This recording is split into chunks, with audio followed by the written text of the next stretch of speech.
So good evening, everyone. Tonight is Monday, the 29th of October, 2018. And tonight we're doing the 9th Student Coach Mentoring webinar for 2018. In the first of the series this year, we've done units 1 to 8. We've covered all of those.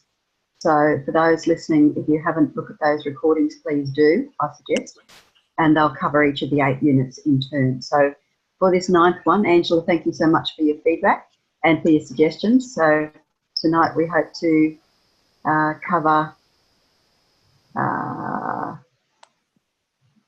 so someone's sending in a message, Dwayne, just fixing my sound. Okay, good, Dwayne. Tonight we'll cover some of those NLP techniques that we use in our coaching over and over again. And we also have a coaching scenario that we can use with you, okay? So while Dwayne's fixing his sounds, we'll just go perhaps, and I'll ask you to just talk about yourself a little bit, introduce yourself. So Lisa, if you would start off being first cap. Sure. So my name's Lisa. As Susan mentioned a few months ago, I completed my diploma of leadership coaching. I am basically setting myself up as a small business doing some coaching. I have, as of tomorrow, I have 3 pro bono clients that I'm working with. I'm loving it because the pro bono ones are the ones that you care most about. Yes, so they're the ones who care most about what you're doing with them too. Absolutely, yeah. So you're doing pro bono to work towards your ICF 100 hours? Yeah, and that and a combination of just building a bit of confidence and, understanding, just getting a little bit more comfortable with the techniques and the tools. So exactly, yeah. So you need a practice time, the first 3 months at least. By 6 months you should be rolling. It should be fine. Yeah. And it is also about, me trying to figure out really what my value proposition is. Yes, so, possibly who your target market is as well. Yeah, that's right. Okay, good. Thank you very much, Lisa. Twee, would you like to tell us about yourself? So I'm actually on maternity leave at the moment. I've just had a baby who's now 6 months. Right. Just prior to having my baby, I actually transitioned to a new role in the bank as like a coach. So I haven't really had a lot of time in that role, and I thought, well, I'm on mat leave right now. I might as well do something kind of like to keep, myself informed and update myself and extend my knowledge and skills. So when I'm back at work, I can kind of like use that to help me as well. Yeah. Fantastic. Good choice, I can say. Good on you. I'm looking forward to meeting you on Wednesday. Oh, I think I won't be able to attend this one on the workshop. Yeah. Okay. Yeah. Maybe meet you in the next one, which will be in April, I think. Yes, that's good. Okay. Thank you very much. And Angela, a little bit about yourself. Hi, I'm Angela. I'm from Melbourne, Victoria. I'm a school teacher. I started this course in April and I'm now on Module 8 and I'm on my final assessment. So when I feel confident, I'll submit that. I'm wanting a career in life coaching. So the goal is next year to start my own business and transition slowly into that full time. And on Saturday, I did another coaching session with a friend. And that was good. So yeah, slowly building my confidence. And but when I went over it, I realised I need to spend more time on a particular section. So I wasn't quite happy with it, but I know where I've got to get to. So very good. Yeah, that's good. And you might be like Lisa. So Lisa went from Sydney to Perth to attend the workshop last year, because she was at that stage, which you are now. Okay. And then Lisa took the opportunity to do a final recording with one of the other participants, which was really good. And it was excellent. So, good. Yeah. So you might like to think about if you have time with us and if you feel confident enough to ask somebody in a lunch hour to do a recording with you. Okay. All right. Something to think about, yeah. Okay. Good. Thank you. Melissa, how about you? Okay, so I've actually just started. I'm also in Melbourne. My job is national based though, so I do travel quite a bit. And I am halfway through the second module, so I've got a long way to go compared to everybody else on the call. Never mind, we're all at different stages. It's however much time you can put into it. Yeah. And I think over Christmas, New Year, maybe there's opportunities there to grab a little bit more time, maybe. Yeah, Yeah. very good. Yeah, so it's good. I'm actually really enjoying it. Yeah. Excellent. That's good. Thank you. All right. I don't think we've got Dwayne with us yet, have we? I can't see. There he is. Dwayne, are you with us? Yeah, I can see myself. You can see yourself. I can't see you. Can you talk then to us? Yeah, I can talk to you. I wonder what I've done in my video settings. Yeah. Yeah, so I'm Dwayne. I'm from Melbourne as well. And I'll be at the work. We can see you. You can see me now. Yes. It's the voice. I'm on my last module. I'm on the last assessment, and I've got this week off. I've just gone through 2 weeks of burnout at work, so I'm just picking up again. So Yeah. I've got a bit more energy today than I did last week. All right. Well, have a good rest tomorrow. And then it Yeah. sounds like you and Angela may be a good team because you're both finishing off to a certain level, and maybe you can help each other out there. No worries. All right. That's great. Thank you. Cool. All right. Let's continue then. I think we're introduction. So tonight, I just wanted to go through, on Angela's suggestion, some of the techniques that we use, particularly the 10 techniques of NLP. So you'll know from Unit 3, it's a big unit. It's huge. We're going to cut it down a little bit, but not with notwithstanding these techniques. The only one we're not continuing with, Angela, is the swish technique, because it really is more of an NLP technique than a coaching technique. So if you like, I can explain that a bit more to you on the workshop, but I'll just stick with the 10 that we use mostly in this webinar, okay? All right, now you will recall, and I want you to help me out, this one, like to dislike. When do you think we will use it? And there's a clue on the screen. So it's when we have a client who is eating too much or drinking too much and wanting to get fit and healthy, usually.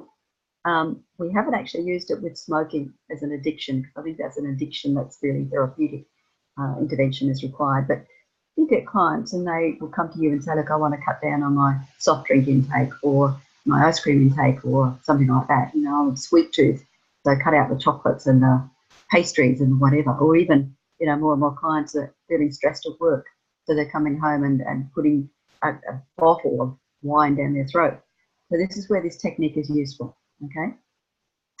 So if you recall, what we're doing is taking a particular a like that they have, let's say it's to soft drink, and we're replacing that with a dislike with something else that's similar in taste and colour, and well, maybe not the taste, but certainly the shape, the feel of it. So if you take the Sprite, for example, it's a liquid, it's light coloured, watercoloured, and you would replace it with something which was light and watercoloured, like perhaps vinegar, a bottle of vinegar maybe, which would taste, yuck, absolutely terrible. And you use the technique then to change that like of soft drink into a dislike of soft drink, right? By replacing the attributes of the vinegar, which are bitter, sour, terrible to the taste, as opposed to feeling sweet and lovely, bubbly in your mouth. And so we use that technique in that framework. Any questions around that? Okay. And we do more of that in the workshop. The agreement frame is pretty self-explanatory. So what you're doing is helping a client solve a problem where there's basically some agreement in principle at least, or agreement in part with the other person. So if there's a conflict that's happening, let's find a way to agree with that person in part or in whole or in principle, and then change the action associated with it into the action that you want. So I think the example in your workbook is that we need to do the dishes. Let's say it's a Friday night, we're going away on holiday tomorrow, we need to do the dishes before we go. So you're saying, yes, I agree with you, the dishes need to be done, but let's have a sleep and feel better and brighter in the morning and do it together with the breakfast dishes.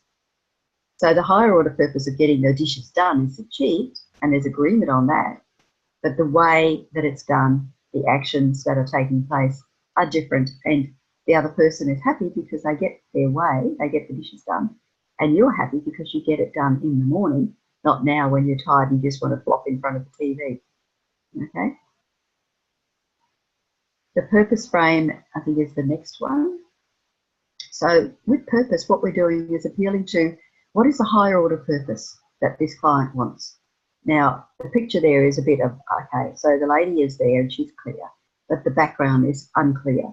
And this is what will happen with a lot of your clients. They'll come in and they won't know what they want to achieve, probably from a coaching session. They'll just know that their life is not the way they would want it to be. They will use expensive words potentially to tell you how their life is. And what you will do is work with them to explore, to expand, to open the possibilities. And the higher order purpose frame is to help them achieve their higher order. I think in the workbook, the example is the igloo man who wants warm socks. We know he wants underwater heating, and what he gets instead is warm socks to keep his feet warm. Now, when you're working with a client, that's a very simplistic example, because the client may want to achieve their life's purpose, which is a higher order purpose. So therefore, you need to drill down and find out what they think their purpose is. And it might be how they can contribute to society, contribute to the little group at their local level, the local PTA or something like that. But whatever their purpose is, that's what you want to find and support in your coaching with the client. The what if frame is the one that we use over and over again, and we're going to do some work on this tonight to create that compelling future. So what if the world was anything that I want it to be? There was no end of opportunities out there. There was no end of possibilities. There were no constraints whatsoever on what we do and how we do it. How would life be for you? So we'll explore that further in a few minutes. Of course, we're always thinking positive, and that's where the positive psychology approach comes in. I was thinking about this at the ICF conference that we went to recently, and Lisa, you'd be interested to know, Sharon came up from Sydney, your neighbour, and we had a lovely couple of days together at the ICF conference. It was really very, very positive. There were 100 people in the room, and they were all looking for their growth, for their development. They were looking for mindfulness. They were looking for their thinking positively. And it came to me that that's where our course, I think, is distinguishing itself from other coaching courses, because we're thinking positively.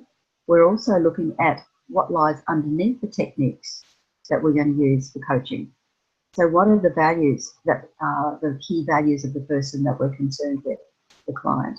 What are their beliefs, and how can we burst those limiting beliefs and make them into positive, take forward beliefs? And what are any assumptions that they might be making that are holding them back? And what are their intentions and their motivations for coming to coaching and then doing the things that they want to do? So we kind of go deeper, a deep dive into those underlying assumptions, beliefs, values that are really at the heart and the core of what makes a person tick and what motivates them to do the things that they do.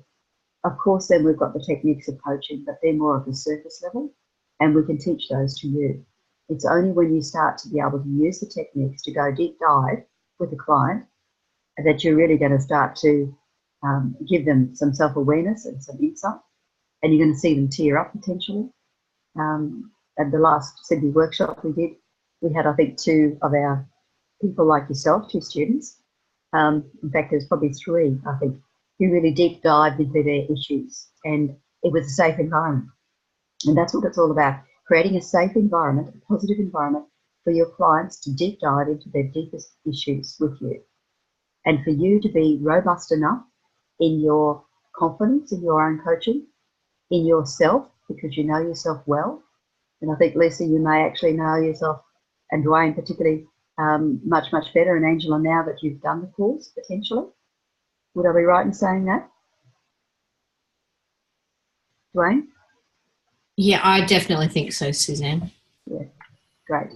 Yes. Yes. Yes. So this is where our course, I think, is different from others, because we do ask you to look inside. We do ask you to become more socially and emotionally aware and mature. So we combine those concepts at a deeper level without putting them on the surface, but they're certainly embedded within the psychological framework. And of course, it's turning those negatives that sometimes come into our life and stop us, and they're limiting us, and they're saying, you can't possibly do that, and getting rid of those negatives and changing them into a, yes, I can. Of course I can. I deliberately can, and I'm deliberately going to move forward. Now, when I say that, it's not that you're going to deliberately affect other people in your life in a negative way by doing what you want to do. So, for example, you can't go out and spend the family's savings on going for an overseas holiday if that's what you want to do, because you're going to affect the rest of the people in your life. So I'm not saying that, but I'm going to say within your sphere of control and influence, because they're two different circles, and you're going to respect the people in those circles and respect what they want to get out of life as well. So you're taking into account the environment in which you live and work. And then you're going to, within that environment, set up a process with your family members, your work colleagues, where you can achieve the things you want to achieve and help them to achieve the things that they want to achieve, so that your influence and your impact goes further out, like the ripple in the pond.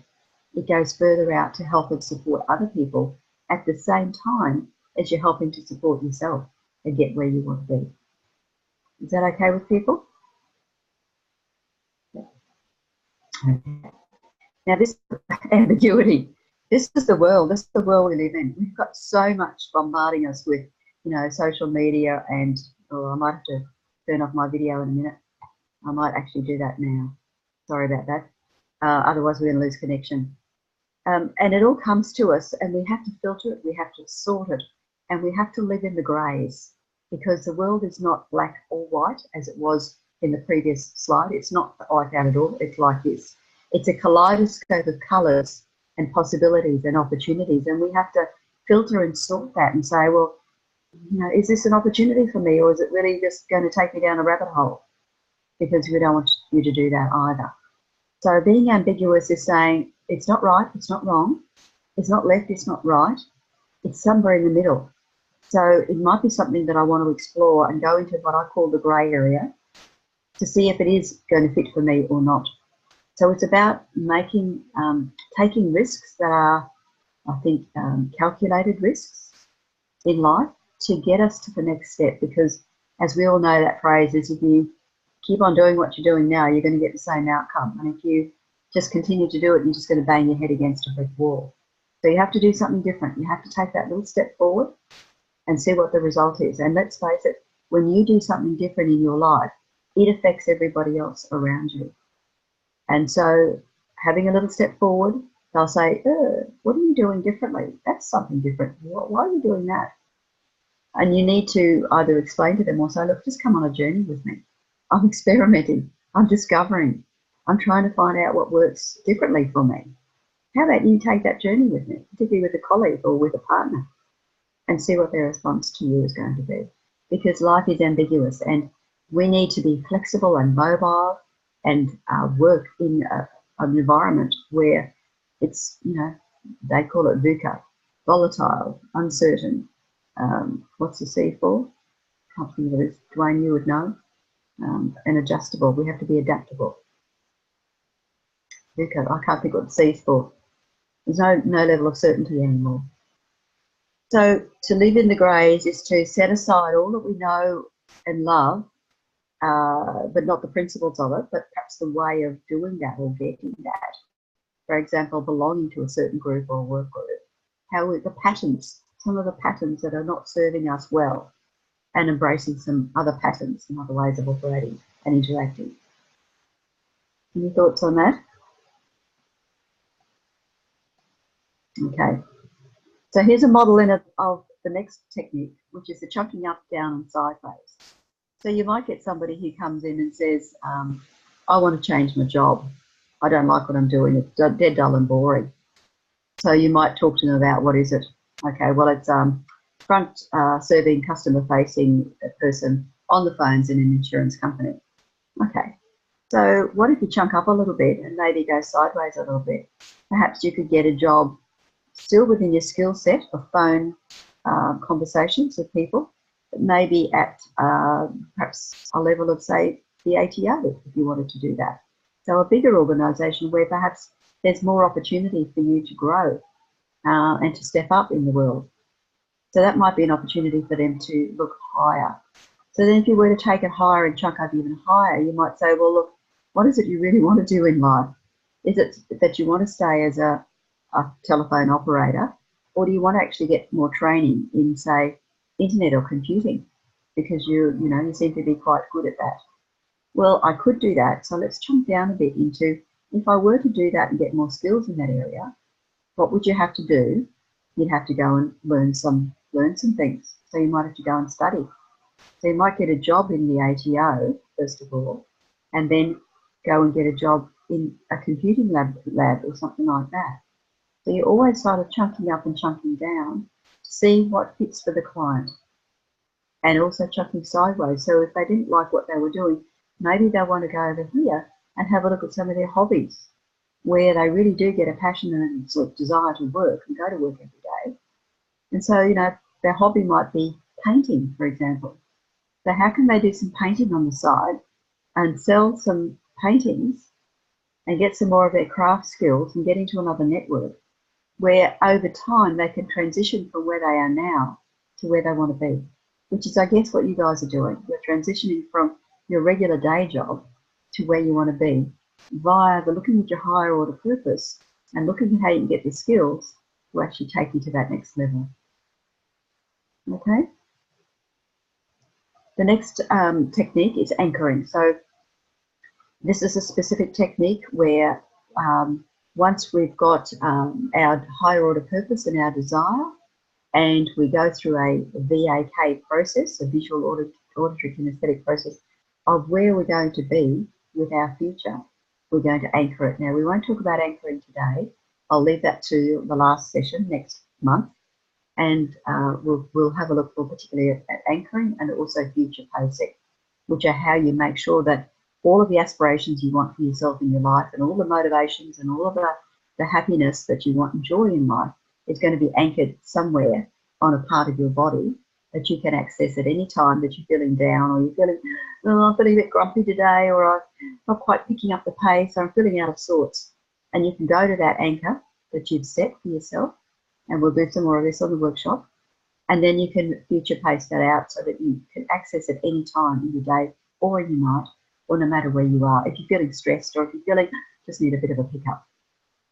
So those are the 10 NLP techniques that we use, and for you, Melissa, you've got a very quick overview of them. If you want some more information, you can go to the recording for number 3, and certainly when you come to the workshop next year, and TWE as well, you'll find that there's some more information there. But what I want to go to now is to have a look at that coaching process. But before I do that, are there any questions, any comments from anybody? Please just unmute yourself if there are. Okay. So we combine these, we use those techniques as we go through the coaching process. So here is the step-by-step process that's in your workbook. This is the way that we're representing it now in the new workbooks, which are coming out in January, because I'm about to send out an email and say we've got problems with our platform, and I'm very sorry about that. It's very slow. That's the problem with the platform, which is why we encourage you to save everything as a Word document in case you lose it. We're moving to a new platform in January, and we'll be using these new workbooks. So you can see that the critical issue is really, we're going to find out what's the problem here, or what's the goal. What's the critical issue we need to address? What are the opportunities that's going to create that compelling future for us? What are the goals and the actions that we're going to set for ourselves, that they're actionable and they're smart? And then what level of commitment are we going to have to getting those actions in place and taking the actions? And then how are we going to work together to hold each other accountable for the actions and know that they're going to be taken in and done, basically. So that's our coaching process. So tonight we're going to focus on the first 2. We're going to focus on finding out about the problem, and I'm going to give you a scenario to work with, and we're going to create a compelling future. Just those 2 steps tonight. Next month we're going to focus on goal setting, action planning, and going into that next phase and using those techniques. So I want to show you how to use some of those compelling NLP techniques in these couple of scenarios here tonight. So we're going to find out about the problem. Okay, that's the first step. Now, when you're doing this exploratory with the client, you're going to do it by using open and closed questions. And in your workbook, you've got a list of these questions. And what I would like you to do is to go through them methodically, one by one, and I'm going to demonstrate that tonight to show you how to unpack a problem. I'm going to focus on a problem rather than a goal, but you can use a similar technique with a goal. And you'll find that in your workbook. Not the workbook for this year, but the workbook for next year, which you'll have access to in January. But it's exactly the same technique. I've divided it into colours because that's the most, those 4 questions. I'm going to get someone to ask me as a client those 4 questions, then somebody else to ask those questions, then someone else to ask those questions, and someone else to ask those questions. And at the end of it, whoever is doing this last segment, I'm going to get you to do this one question here, which is critical, at the end of each of our 5 coaching segments. So at the end of each one, you're going to ask, how do you feel? At the end of this one, how are you feeling? Etc. How are you feeling? How are you feeling? How are you feeling? Okay. And what that does is cement the work that you've done with them at that kinesthetic level, because not everybody is visual or auditory. Most of the population are, but for that 10%, and even then, we want our client to get really into their body, into their feeling, into how it sits with them, how to get at that instinctual gut level of how's it feeling for you. Okay, so I'm going to go through these questions very shortly, and this is the scenario that I'm going to set up for you. Does anyone have a preference for who wants to do this one here? I'll get Dwayne to start with that. Okay. Don't look at me like that. Dwayne's going to start with that one. Twee, you're going to go on to this one. Okay. Angela, you're going to go on to this one. And Melissa, you're going to go on to this one. And if you're still with us, Lisa, you can do the how do you feel. How about that? Okay. All right. So here's the scenario. Now I'm going to be the client. I want to reconnect with a colleague. So I'm concerned that someone whom I thought was a good friend of mine no longer talks to me, for goodness sake. What's all that about? We've worked together for several years and we've known each other for several years, but it's now a strained relationship at work, okay? And I don't know what's going on. I've obviously done something to upset her, but I don't have a clue what it is. And now what I want to do is fix the situation so that things are back to being the way they were before. I want her to be my friend. I want her to talk to me at work. I want to share my stories with her, my intimate secrets with her. All of that just changed all of a sudden, and I don't know why. And so I need your help, coach, to help me to get back and be a friend and be a good work colleague with my friend. And let's say her name's going to be Mary, let's say, okay? Now, in a role play, you're not going to call me by my name, you're going to call me by another name. So I'm going to set up my friend as Mary, and I'm going to set myself up as Teresa. Okay, so when you're talking to me as Teresa. You never do a role play where you're talking to someone with their own name in the role play. Always create a new persona for them, okay? And it's quite amazing when you give people a different persona, how they get into it. So you might find I change a little bit into Teresa, okay? Any questions before we get going? Yes, Dwayne. Yeah. Are the questions verbatim or do we ask? Yeah, just go through them one by one verbatim. They're going to be on your screen. You understand the concept and the scenario? Yeah, I think that's pretty clear. So if you just ask me one question at a time, that will be all I need you to do. Easy peasy, when you're ready. Okay, so Teresa, what exactly is the problem you're experiencing? Well, Dwayne, my coach, I need your help. I have had this friend for a while, but she doesn't talk to me anymore. And I don't know what I've done. And it's really causing a bad relationship between us at work. Okay. How often does that occur? Well, she's not talking to me at all, any day, you know, at all. So it occurs all the time now. Okay. And when you say at work, when and where does this occur? Only at work? Only at work, yes. However, I did meet up with her in the street or pass her in the street the other day, and we were doing some shopping and she was there and she just walked straight past me at the shopping centre as well. So I just don't know. I mean, at work, she's sitting the next cubicle over from me. So it's really getting in my face where she doesn't talk to me. Even if I look over her and smile, she's not saying anything. She's not doing anything. She's really just, she's actually turning her head away, and I don't know what that's all about. So does it affect all parts of your life or just some aspects? I've heard shopping, I've heard work. Yeah, well, it actually is more than that because she and I were besties, right? We were besties. And I would tell her all my secrets and I could ring her up anytime I had a problem or I could just, you know, we often would just go running together of a morning and get our exercise at the gym. That doesn't happen anymore. I just go and she's not there. She's not at the gym anymore. She's not running in the usual places where we walk and run. So it really is affecting all parts of my life and I really want it to stop. Okay, so you were besties? We were besties, yeah. Now you don't talk at work. She doesn't smile at you when you look over. You've passed her at least once in the supermarket and she hasn't acknowledged you being there, or that's what I heard, or she hasn't smiled back. And you're not sure what happened to cause that. It just sounds like it happened all of a sudden. Yes, you're quite right, Coach. You got it in one. You've summarised that very, very well. Thank you. You understand me. You understand what I'm talking about. Nobody else has listened to me like you have listened to me. Cool. I'll hand you over to the next coach. To the next questions. Twee, that's you. So who else is involved, Teresa? Well, I guess, it's me and Mary, but I guess too the boss is involved because I went to see the boss and said to him, what's happening with Mary? She doesn't talk to me anymore. She just ignores me. I can't even, get a question or an answer out of her. What's happening? So how do they do they help the situation or do you find that they hinder the situation there, Teresa?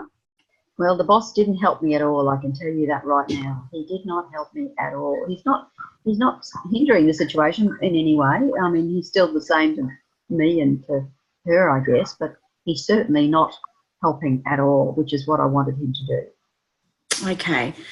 So what part of this situation, are you responsible for, do you feel, Teresa? Well, I don't think I started it.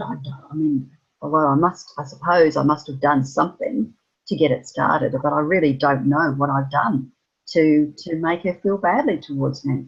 But I guess it's my responsibility for trying to fix it because it's affecting my life in all parts, as you've just heard. And I guess that's why I've engaged you as my coach to help me sort this situation out. Okay, so I'll just quickly, just from what I understand, Teresa, let me just explain that. So basically, we know that your boss may also be involved as well as yourself and Mary.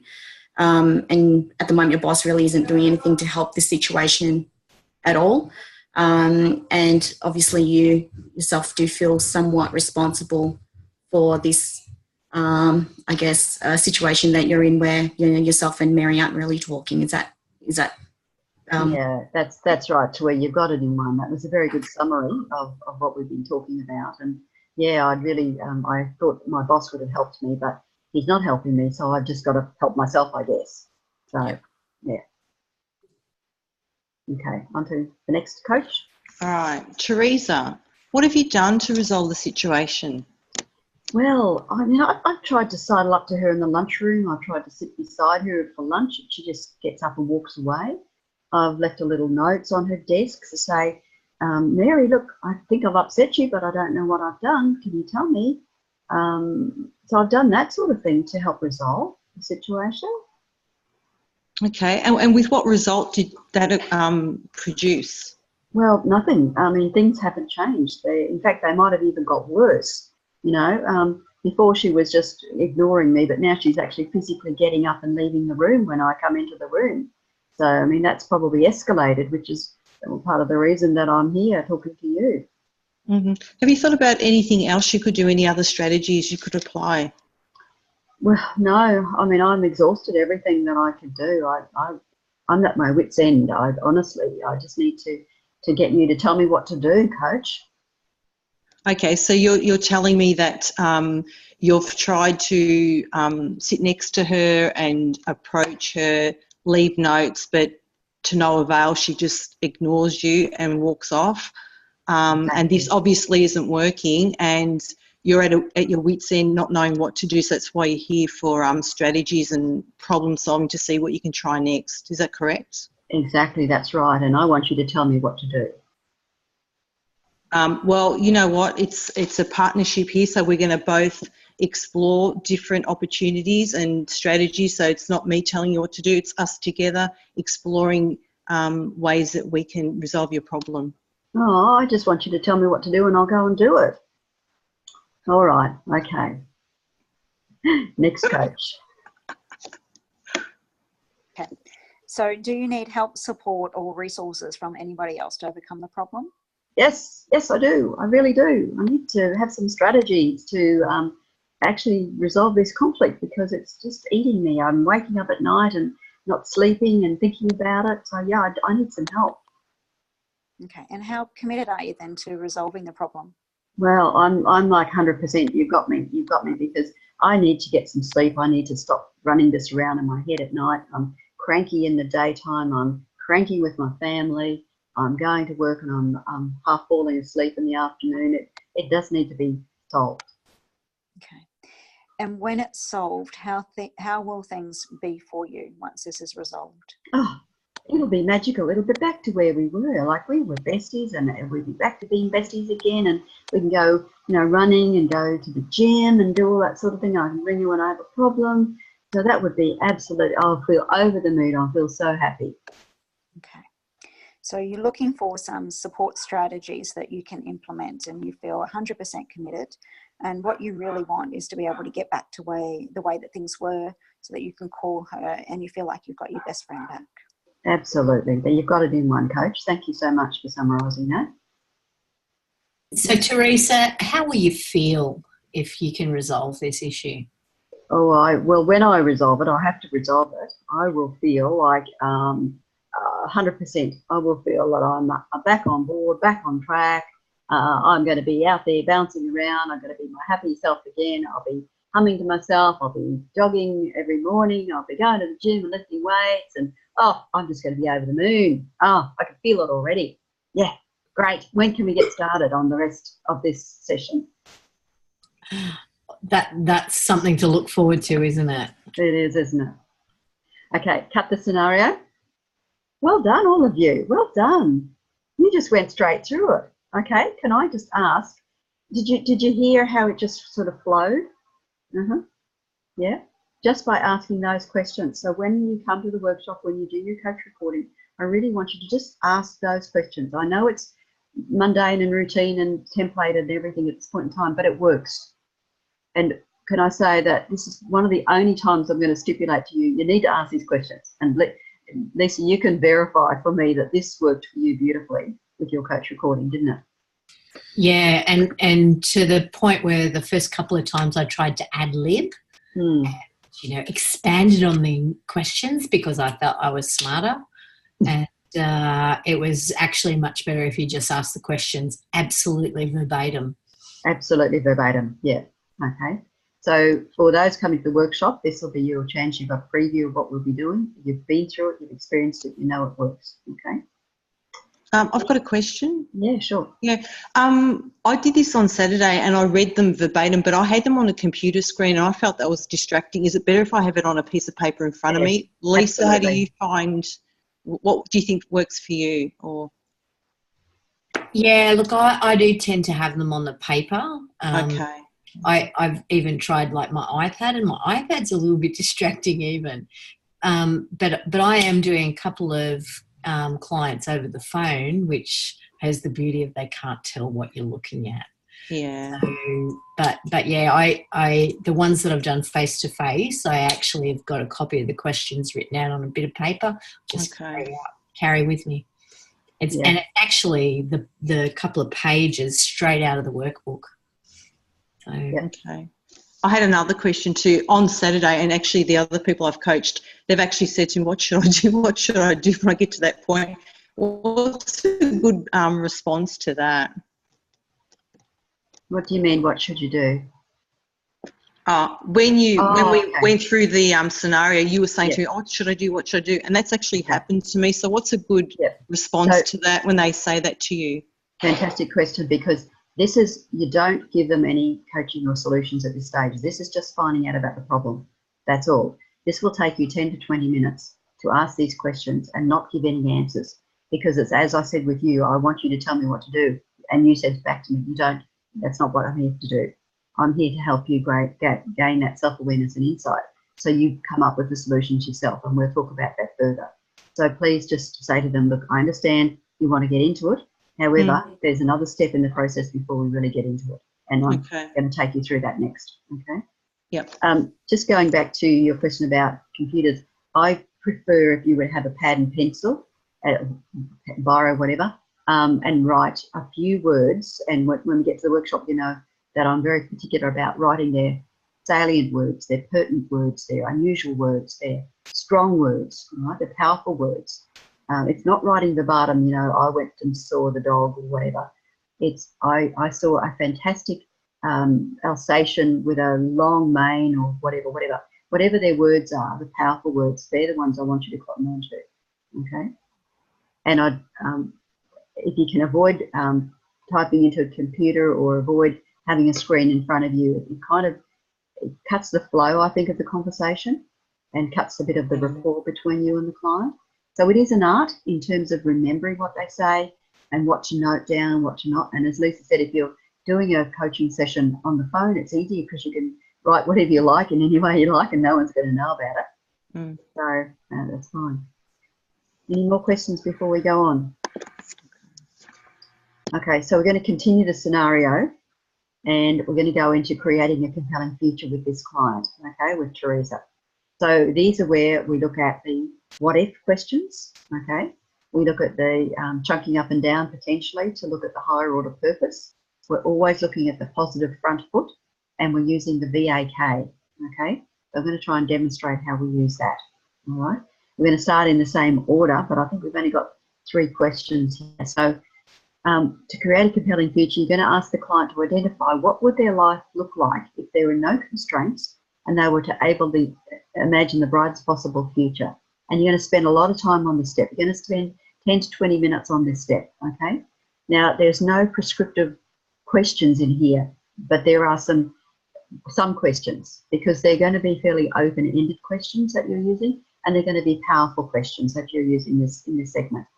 So you might start with, if you could wave a magic wand and create an ideal world for you right now, what aspects of your life would you change and what would you keep? Full stop. Now wait in silence because this is a powerful question and the client has probably never been asked this before and they will want to stop and imagine or think. It depends on the client as well because some people just say what they're thinking immediately and some people are more introspective and wait. So if they're introspective, just give them time to think. Another way to do it is, how would you like your life to be in 5 years' time or 3 years' time or 12 months' time? Where will you be living? Where will you be working? With whom? And how will you be living your life? Okay, they're all open-ended questions.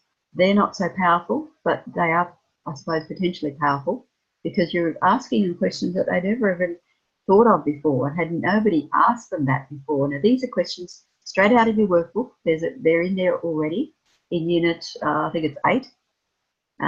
If you want to read ahead to units 7 and 8, please do. They're where you actually get the templates for how to coach. Unit 7 is where you meet with the client and what you say to them, which is about, I don't tell you what to do. Unit 8 is where you do the coaching.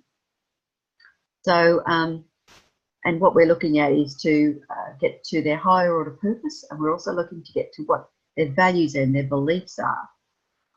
That will come into this compelling future, okay? And after that, we're going to step into the goals, but not tonight, okay? So, oops, we're going to go back again. So we've only got, let's say we've got 3 questions, 1, 2, 3, okay? I'm going to start with Dwayne for the first one, and Twee for the second, and Angela for the third, okay? Sorry, Lisa and Melissa. So we're going to get a step back into role in 1, 2, 3. Dwayne. Mine's just the red up the top. Yours is the black one, Dwayne, up the top. Oh, that's a question. Okay, I was going to do that. Okay, so Teresa, imagine that or paint me a picture of the best possible future you can imagine if you had no constraints and you had all the resources you needed right now. Okay. You mean just life in general, or do you want to mean life with Mary, or whatever? What do you mean exactly? If you resolve this problem with Mary, if this problem is resolved, When I do? yep. How would your life? Okay, just life in general. How would I like it to be? Well, really, I'm a bit sick of having a desk job. I really would like to go out and have an outdoor job. I like talking with clients on face-to-face rather than on the phone. So I'm working in an insurance company at the moment, and I've got my little desk in my closet and I'm chatting with them on the daytime, but I'd like to become a relationship account manager, something like that.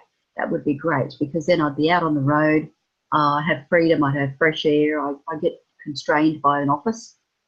So that's what I'd like to do, and I think I'd be a happier person if I could have that sort of a job role. Okay, so I can hear freedom and lots of fresh air. What else can you imagine? What sort of things, how would you feel in that role? I would feel great, but Dwayne, I'm going to stop you now and go on to Twee to ask me the next question, just simply because of time. Thank you. Well, Teresa, if I could wave a magic wand and create an ideal world for you right now, so what aspects of your life would you change and what would you keep? What an interesting question. And as an aside, you'll find clients will say that when you ask a powerful question. Say, oh, that's interesting. I hadn't thought about that before. Back into role. Teresa, look, I'd love a magic wand. I would go out there right now and say to the boss, I would like to have some opportunity to become a relationship account manager. What do I have to do it? And he would say to me, Teresa, you just need to have a course in XYZ, and I will provide an opportunity for you to go out with a current account manager and see what it's like out on the road as an intern with them. And that's what I'd like him to say to me, and I would be fantastically optimistic about that. So that's how I would change my life. I would keep everything else. I'd keep my friendships with my current people at work. I would somehow find a way to tidy things up with Mary. I don't know. We're going to talk about that later.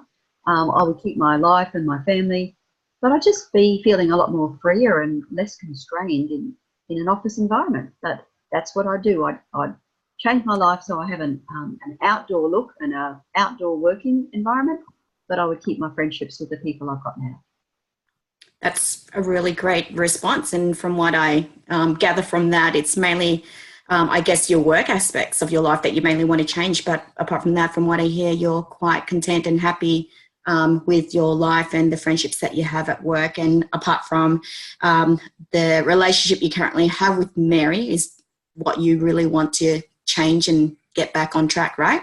Right, that's right. So, yeah, and I know we're going to talk further about that shortly. Yeah, that's exactly right. Good.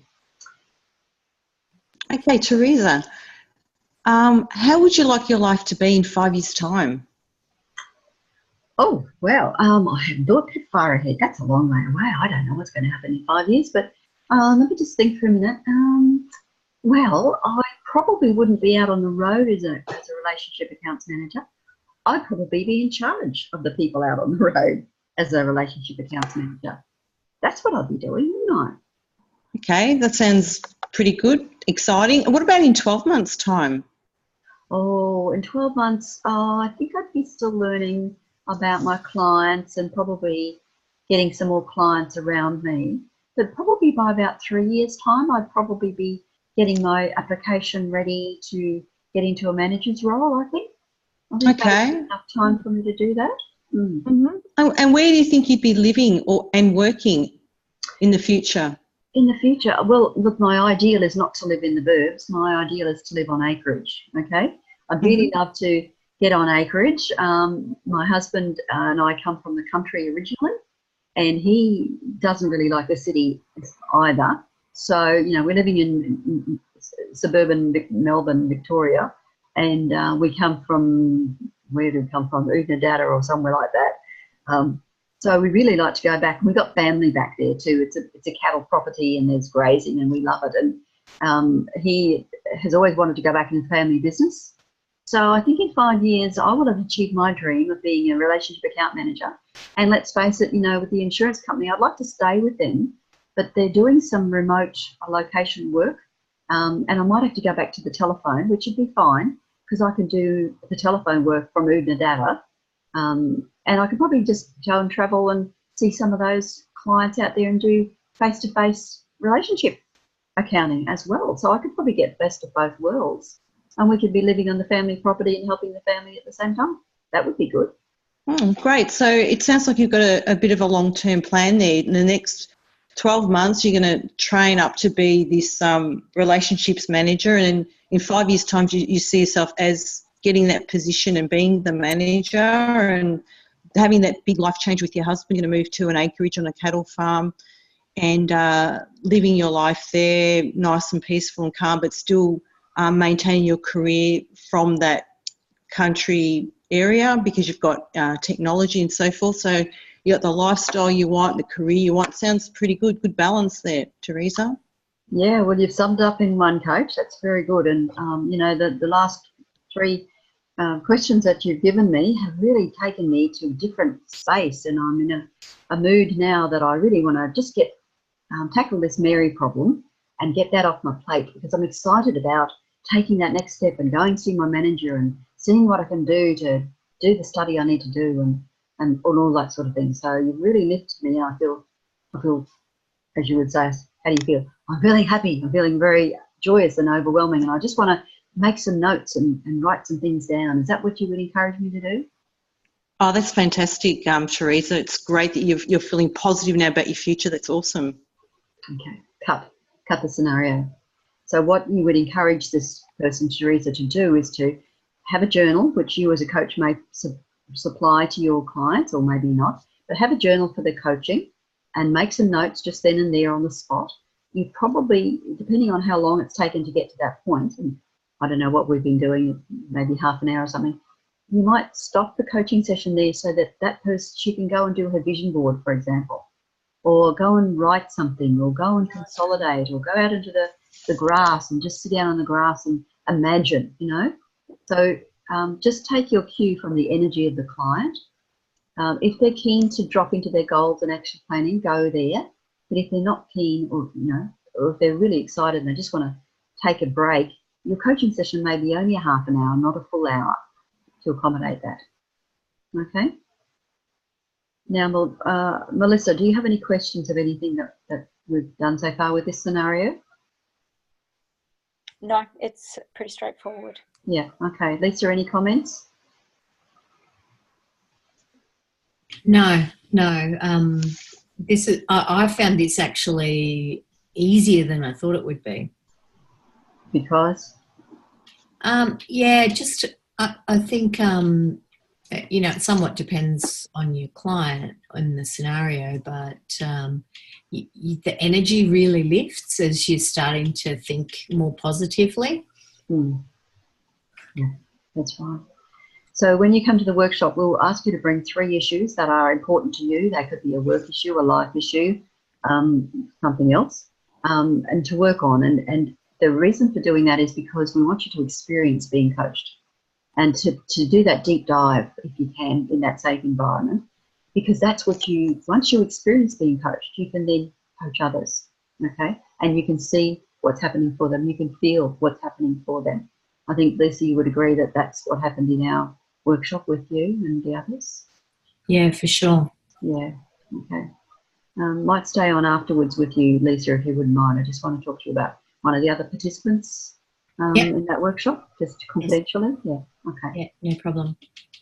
Okay, so that's getting to the end of this webinar. Do you have any final thoughts, questions, anything that you want to ask? And I would ask each of you in turn just to give me a comment, and I'll start with Dwayne. Anything there, Dwayne, from you?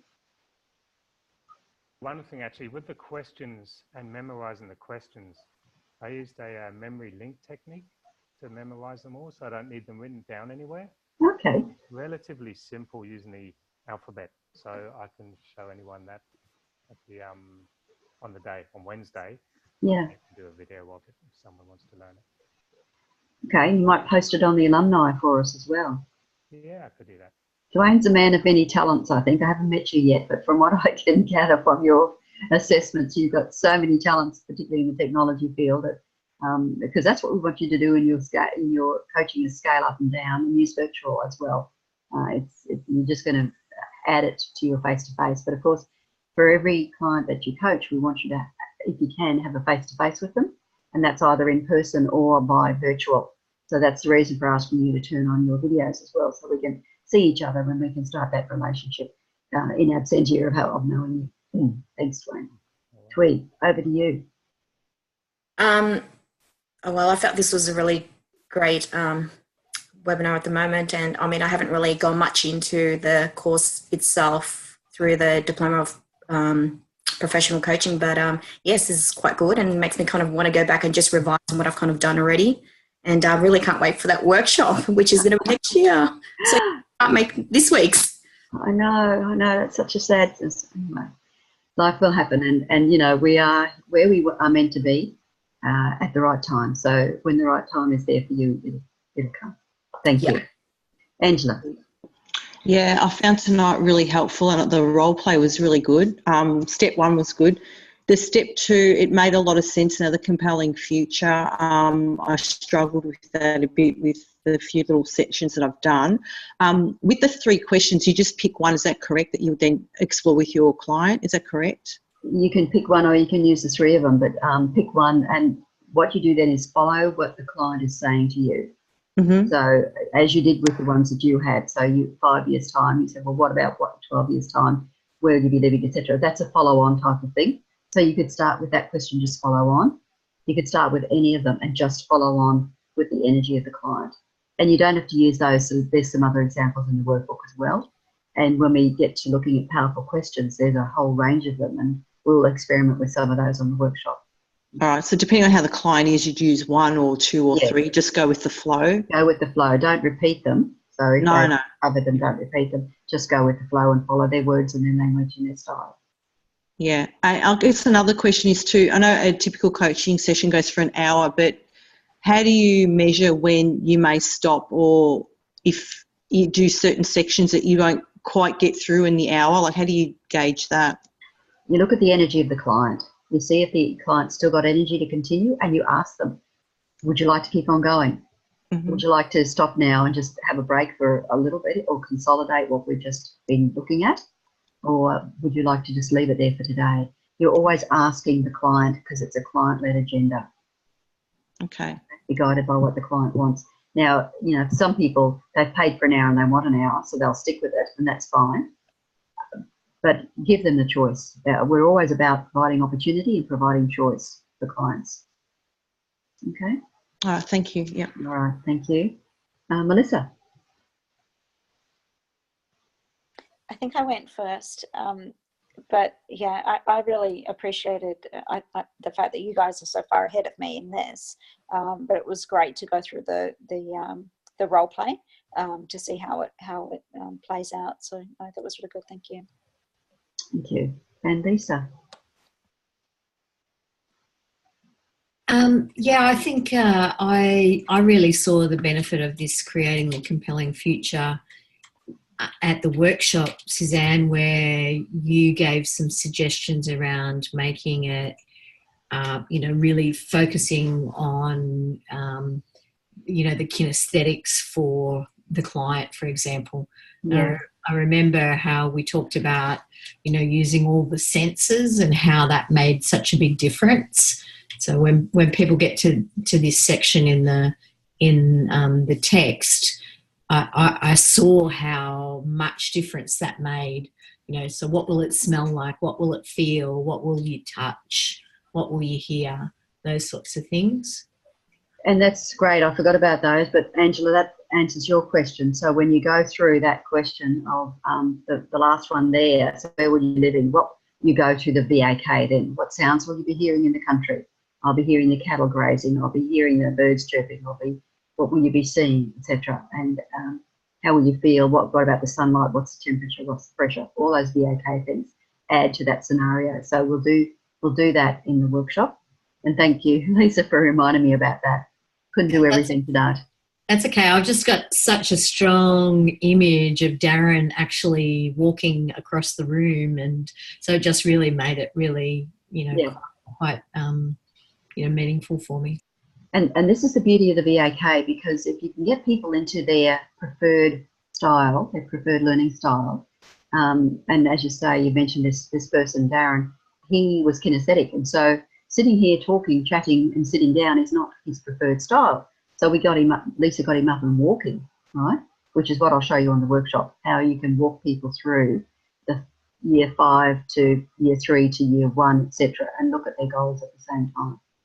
So it's hard to demonstrate in text, but we certainly will demonstrate in the workshop. Okay, so we're going to leave it at that, and next time for our last one for this year, we'll look at the goal setting and the action planning and the commitment stages, those other 3 stages that we didn't get to today. But you can see where having a scenario takes time, but I think it's valuable, and I hope you've enjoyed that tonight, and I hope you can join me again for the next one, which is on the 26th of November, and same time, so 7 o'clock, but 6 o'clock to Brisbane people, and I'm not sure if anyone's from Perth, but anyway. Okay, so I'll wish you all good night. Thank you for joining us, and we'll see you next time. Thanks a lot. Thank you. Thanks, you. everybody. Bye. See you later. Bye.